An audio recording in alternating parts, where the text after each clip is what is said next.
Assalamualaikum warahmatullahi wabarakatuh. Perkenalkan, saya Hermuni Puspitasari, SRB Kalimantan Timur dari SD Negeri 001 Payung-Payung, Kecamatan Maratua, Kabupaten Riau.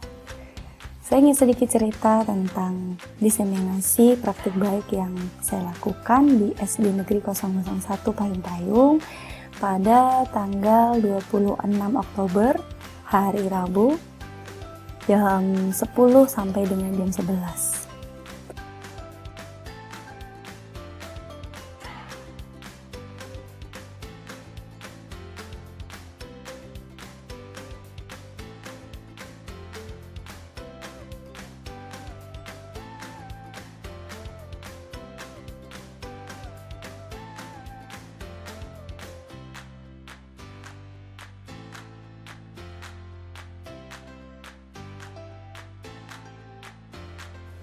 Saya melakukan diseminasi bersama rekan saya yang kebetulan satu sekolah di SD 001 Payung-Payung. Beliau adalah Khairul Huda yang juga adalah SRB Kalimantan Timur 2022. Kami mengambil topik praktik baik pembelajaran terintegrasi dengan rumah belajar. Karena sebelumnya kami sudah melakukan praktik baik pembelajaran dengan rumah belajar. Assalamualaikum warahmatullahi wabarakatuh. Selamat pagi, salam sejahtera bagi kita semua. Ya, pada kesempatan pada siang hari ini, kita berdua selaku sahabat rumah belajar yang alhamdulillah kemarin kita lulus di level 4 Pembatik 2022. Kita akan mencoba berkolaborasi sama berbagi tentang apa yang kita dapat dari praktik baik pembelajaran berbasis TIK terintegrasi rumah belajar. Ya, karena Bapak Kepala Sekolah berhalangan hadir, maka saya mohon izin untuk membuka acara. Marilah kita buka acara pada siang hari ini. Kita buka dengan bacaan Bismillahirrahmanirrahim bersama-sama. Bismillahirrahmanirrahim. Ya, langsung saja pemateri sahabat rumah belajar dari Kalimantan Timur, yaitu Ibu Hermuni Puspitasari, akan memaparkan materinya tentang praktik baik pembelajaran berbasis TIK. Kepada beliau kami persilakan.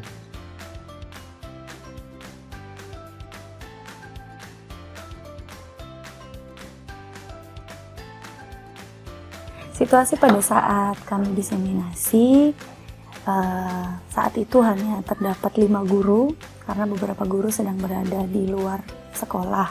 Di antaranya ada guru bahasa Inggris yang sedang berada di kota, kemudian ada guru kelas 2 yang kebetulan sedang mengurusi ANBK. Beliau adalah proktor dan ANBK dilaksanakan menumpang di sekolah lain.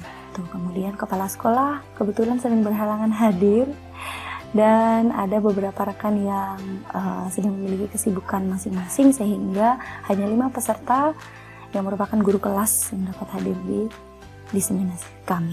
Meskipun begitu, kami tetap semangat, tetap mendiseminasikan dengan baik. Siang, teman-teman semua. Alhamdulillah, meskipun cuaca beberapa hari ini tidak bersahabat, tapi kita tetap semangat untuk belajar dan bersama yang kita di sekolah. Pada saat ini, hari ini, alhamdulillah kita berjumpa di ruangan ini, meskipun tidak semuanya bisa hadir, tapi kami berdua, saya dengan Pak Huda, akan mendiseminasikan praktik baik pembelajaran berbasis TIK terintegrasi rumah belajar.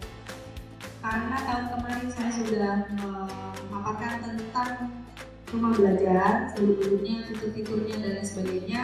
Pada hari ini saya tidak berpanjang lebar, hanya akan berbagi praktik baik saja mengenai pembelajaran yang sudah saya lakukan di kelas.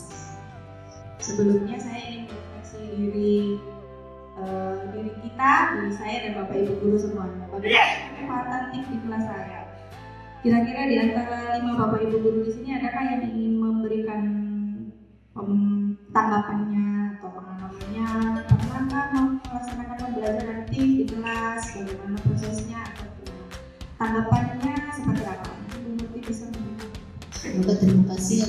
kesempatannya. Assalamualaikum warahmatullahi wabarakatuh.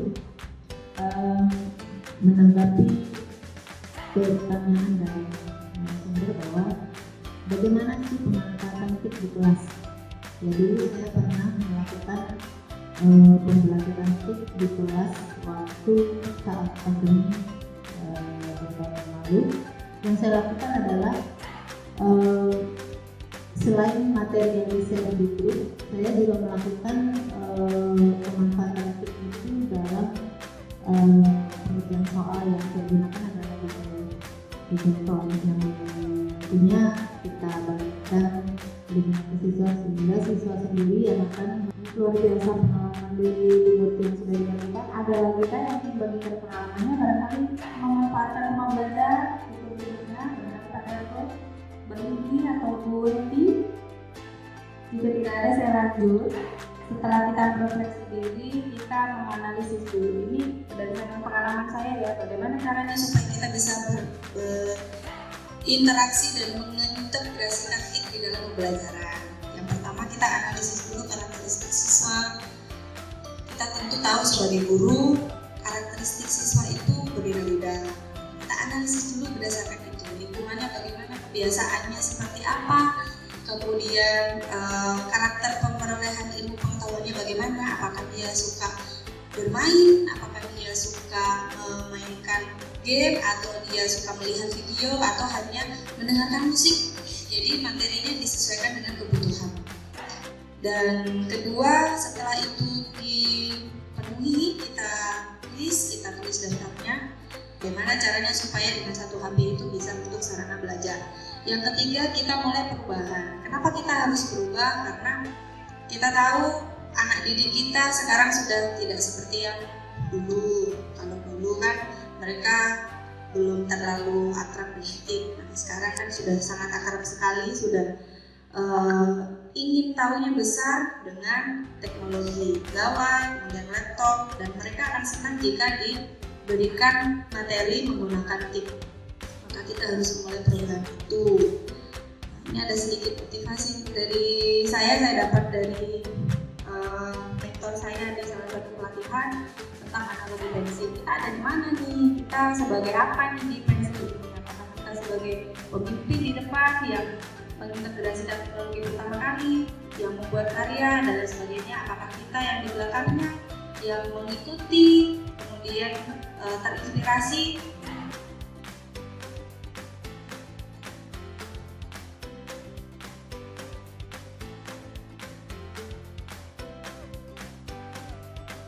Pelaksanaannya tidak sesuai jadwal, seharusnya di jadwal itu pukul 10 sampai dengan 11, tapi karena ada beberapa hal yang kami urus terlebih dahulu, jadi jam 11 baru kami mulai dan berakhir di pukul 12 siang.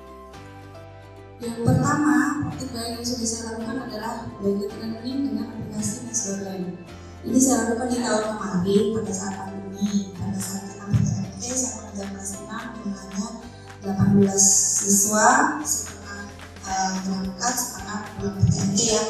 Kemudian kondisi pada saat itu adalah materi keragaman budaya. Kalau di materi PKN tema 2, persatuan dalam perbedaan, mereka kesulitan memahami. Yang kedua, mayoritas siswa sudah kenal Android, jadi agak berbeda dengan kelas saya sekarang. Kalau kelas yang kemarin itu sebagian besar anak sudah punya HP sendiri. Kemudian pemanfaatannya yang belum terarah. Yang saya lakukan ini, saya analisis dulu karakteristik siswa saya, kebutuhannya seperti apa. Oh, ternyata beberapa kali dulu di kelas saya kan kita tidak menyuruh untuk membawa HP, kita tidak melarang bawa HP, tapi ada beberapa kali kedapatan bawa HP. Oh, berarti mereka tertarik sekali dengan memanfaatkan gawai. Kemudian melakukan kajian teori, menerapkan blended learning, kemudian mengunduh aplikasi. Yang pertama saya lakukan aplikasi fitur peta budaya. Nah, aplikasi Nesdolen ini bukan milik saya, tapi milik guru yang sudah saya bagikan itu WA. Kemudian yang di kelas bisa melihat, yang di rumah melihat dari HP.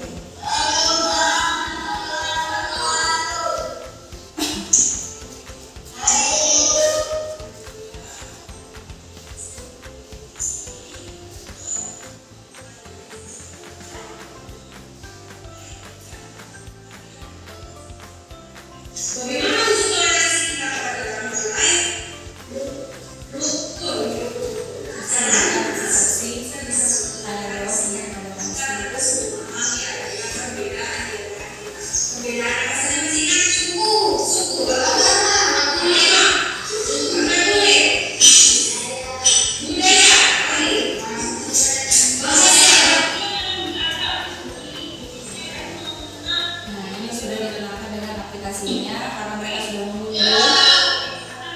Jadi langsung mereka buka.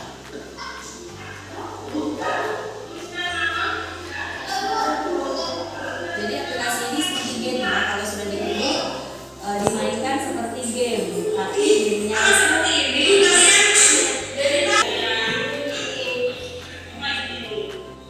Jadi anak-anak membaca dulu materinya dalam bentuk komik, kemudian ada permainan, ada level-levelnya. Mereka akan tertarik. Oh ternyata HP itu menarik juga untuk pembelajaran, tidak hanya sekedar buka video TikTok dan sebagainya. Ini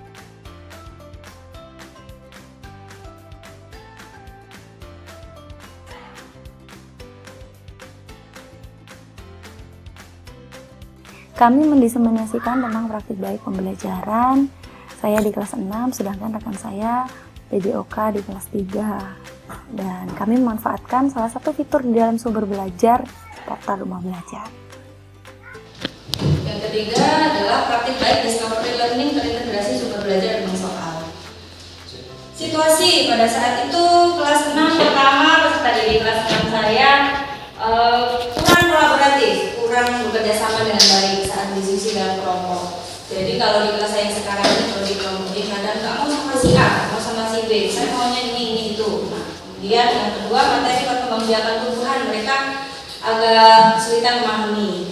Saya menemukan model pembelajaran discovery learning terintegrasi sumber belajar dengan soal. Pembelajaran, pembukaan, salah, sama dan sebagainya, kemudian pendahuluan, persepsi.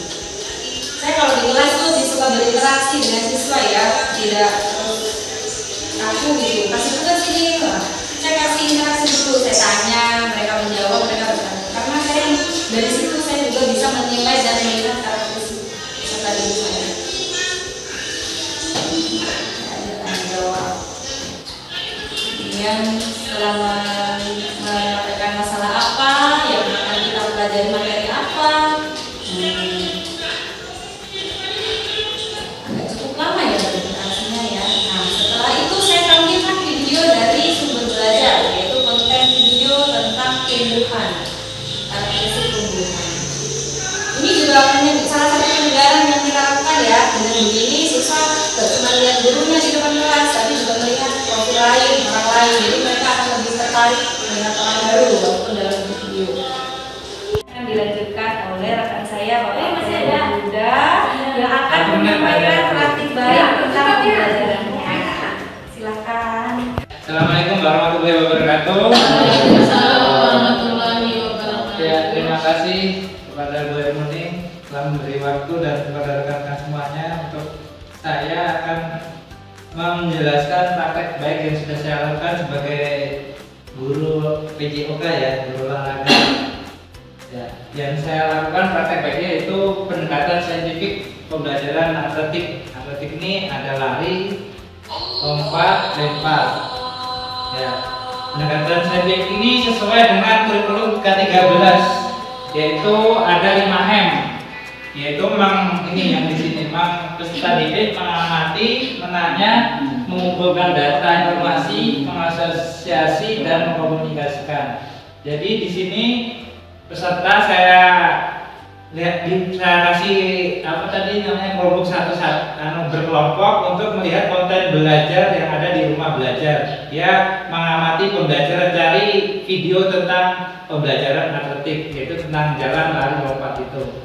Setelah itu baru saya kalau ada yang murid bertanya, saya buka pertanyaan, baru anak-anak membuka data, kemudian baru dipraktekkan. Mengasosiasi ini berarti langsung dipraktekkan, terus setelah dipraktekkan baru mengkomunikasikan ini, gurunya membetulkan mana yang salah, mana yang betul.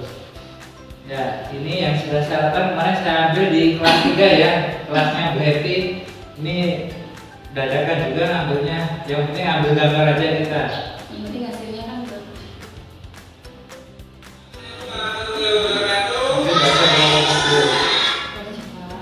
ya, intinya di sini saya membuka konten rumah belajar untuk media mempelajari anak-anak itu untuk selain daripada saya menjelaskan juga, saya beri anak-anak untuk melihat konten-konten yang mencakup tentang pembelajaran itu di Asofik itu. Setelah itu baru kita praktekkan. Ya, intinya kita pakai metode 5M tadi, dia mengamati, dia dibuka dengan dengan rumah belajar, dipakai Chromebook, baru menanya kalau ada yang kesusahan, baru kita praktekkan, baru dikomunikasikan lagi. Ya, intinya itu saja. Mungkin tambahan bahwa di sini kita kan sudah ada ikut pembatik. Kalau saya itu pembatiknya itu karena pengen menyanyi Bu Hermini, ternyata Bu Hermini lebih maju dari kita karena dia sudah pengalaman tahun kemarin. Kalau saya ini cuma bahasanya ingin bersaing, tapi kan kita 30 besar ini, 30 besar di level 4 ini nanti akan terpilih 5 orang lagi, 5 atau 4 orang. Nanti diseleksi lagi, yang dipilih nanti mewakili Kalimantan Timur. Insya Allah nanti Bu Hermini calon duta belajar Kalimantan Timur. Kalau saya nanti belakangan aja, saya beri kesempatan yang muda dulu. Oke, itu saja yang bisa saya sampaikan. Ada pertanyaan? Tidak ada ya, kita tutup. Mungkin itu saja. Wassalamualaikum warahmatullahi wabarakatuh. Waalaikumsalam.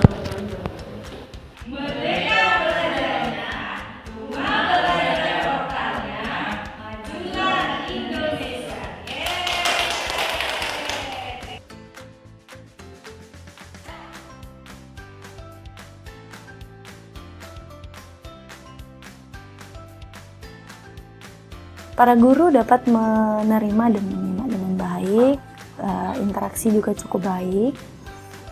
Kemudian di akhir sesi saya memberikan sedikit hadiah kecil untuk salah satu Bapak Ibu guru yang bisa mendapatkan dengan saya.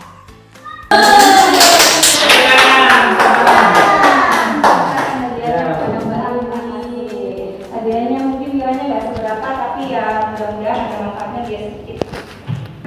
Dan semoga apa yang Bapak Ibu lakukan nanti terkait dengan praktik yang dilakukan Bapak Ibu juga mengintegrasikan dengan teknologi. Jadi kami tutup. Wassalamualaikum warahmatullahi wabarakatuh. Waalaikumsalam.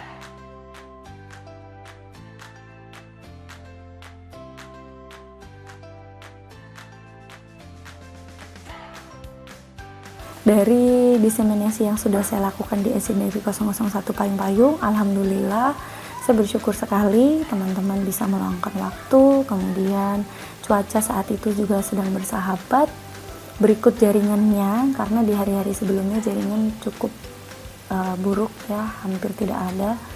Jadi selain kami mendiseminasikan, kami juga bisa online untuk membuka portal atau platform Pendidikan Mengajar.